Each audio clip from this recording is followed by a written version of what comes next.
লক্ষণ সেন পিছনের দরজা দিয়ে পালিয়ে যাওয়ার পরে যে মুক্তির নেশা এই অঞ্চলের মানুষকে বছরের পর বছর, দশকের পর দশক, শতকের পর শতক ধরে প্রচন্ড রকম করে উদ্বেলিত করেছে, সেই ঘটনার ধারাবাহিকতাই সবচেয়ে কালেকটিভ মেমোরি, আমাদের সম্মিলিত স্মৃতির জায়গায় সবচেয়ে পাওয়ারফুল স্মৃতি হচ্ছে এই জাতির 2024-এর গণ অভ্যুত্থান। এবং এটাকে যদি আপনি অন্য যে কোনো ঘটনার সাথে তুলনা করেন, দেখবেন যে অনেক মিলের জায়গা যেমন আছে, আবার এই ঘটনাই আমাদের ইতিহাসের অনেক ইউনিক ঐতিহাসিক অনুষঙ্গের জন্ম দিয়েছে।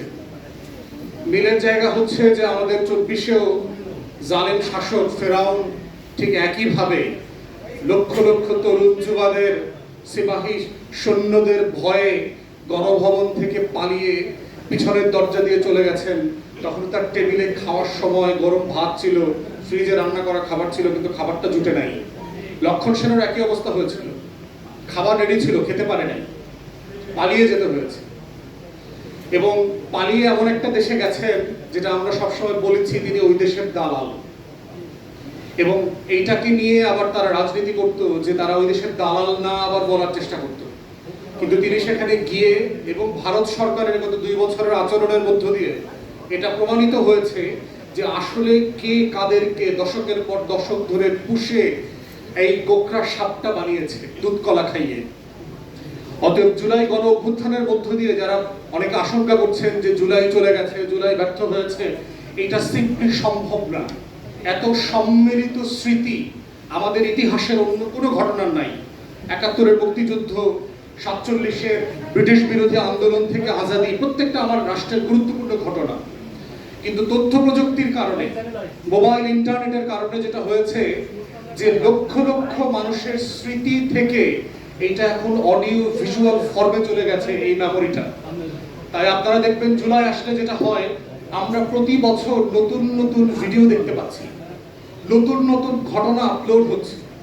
গত কয়েকদিন আগে প্রথমবার ভিডিওটা দেখলাম যে একজন গুলিবিদ্ধ তরুণ শহীদ হবার আগে তাকে যারা আহত অবস্থায় তুলে নিয়ে যাচ্ছে তাদেরকে সে বলছে আমার মায়ের ফোন নাম্বারটা রাখেন, তাকে একটু জানিয়ে দেবেন যে আমি আমার লাশটা কোথায় আছে। অতএব এই যে সম্মিলিত স্মৃতি, মেমোরি, এবং সবচেয়ে বড় অর্জন যেটা আমরা দেখতে পাচ্ছি সেটা হচ্ছে রাজনৈতিক দলগুলো যখন জুলাইয়ের আকাঙ্ক্ষা থেকে পিছনে ফিরে আসতেছে, আমাদের তরুণরা, আমাদের যুবকরা রাজনীতির বাইরে এসে জুলাইকে ধারণ করছে, জুলাইয়ের মালিকানা নিচ্ছে। এবং তরুণরা, যুবকরা যখন জুলাইয়ের মালিকানা নিয়ে নেবে তখন বুঝতে হবে যে বর্তমান রাজনৈতিক দলগুলো কিভাবে অপ্রাসঙ্গিক হয়ে গেছে, তারা জুলাইকে ধারণ করতে পারছে না। এবং এই ঘটনাগুলো কিন্তু বারবার ঘটতেছে। গত প্রায় 10 বছর ধরে যদি দেখেন, কোটা বিরোধী আন্দোলন হয়েছে তরুণদের নেতৃত্বে, কিন্তু কোনো রাজনৈতিক ছাত্র সংগঠনের নেতৃত্বে না। ভ্যাট বিরোধী আন্দোলন হয়েছে তরুণদের নেতৃত্বে, কিন্তু কোনো ছাত্র সংগঠনের নেতৃত্বে না। নিরাপদ সড়ক চাই আন্দোলন হয়েছে আমাদের শিশু কিশোর, আমাদের তরুণদের নেতৃত্বে, কিন্তু কোনো রাজনৈতিক দলের নেতৃত্বে না।